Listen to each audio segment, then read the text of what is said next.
എന്താണ് അറിയില്ല ചേച്ചി, ഇപ്പൊ എത്ര കഴിച്ചാലും വിശപ്പില്ല. ആർത്തി കൂടിയിട്ടാവും. ഈ പാവത്തിന് ഒരു മൃഗത്തെ പോലെ വഴി കൊണ്ട് തള്ളിയതും പോരാ, വീണ്ടും വന്ന ആളാവുക. പാവോ ത്യാഗം ചെയ്യാൻ ഇറങ്ങി തിരിച്ച് ചെറ്റേവൻ. ഈ ചെറ്റയുടെ ചാ പാച്ചയുടെ ചായണം. മതി. മതിയായിട്ടില്ല. സത്യം പറഞ്ഞ വിഷമം കൊണ്ട് ചത്താലോന്ന് വരെ തീരുമാനിച്ചതാ. അയ്യോ എന്നിട്ട് എന്ത് പറ്റി? മരിച്ച പോസ്റ്റ്മോർട്ടം ചെയ്യലൊന്ന് പേടിച്ചിട്ടാ. കുടുംബത്തെ കയറ്റം കൊള്ളൂലവന്. എന്നാ നീ എന്നെ ഫ്ലൈറ്റ് കയറ്റാ. ഭാര്യ ഭർത്താക്കന്മാരുടെ ശ്രേയസിനും ആയുസിനും വേണ്ടി ദേവി പ്രീതിക്ക് ഇവിടുത്തെ ആചാരപ്രകാരം ഒരു ഉമ്മത്താട്ട് ചടങ്ങുണ്ട്. ഉമ്മ തരട്ടെ ചടങ്ങ്.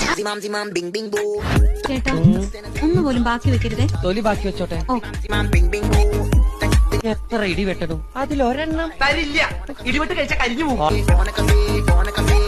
എലിപ്പനി, ഡെങ്കമ്പനി, ജപ്പാൻ ജ്വരം, അങ്ങനെ എന്തൊക്കെ വ്യാധികൾ വന്ന് നാട്ടിൽ ഓരോരുത്തർ ചത്ത് പണ്ടാറടങ്ങുന്നു. അതിലൊന്നും പെടാതെ എന്റെ കാലിനായിട്ട് നിന്നെ തന്നെ ഇങ്ങോട്ട് കെട്ടിയെടുത്തല്ല.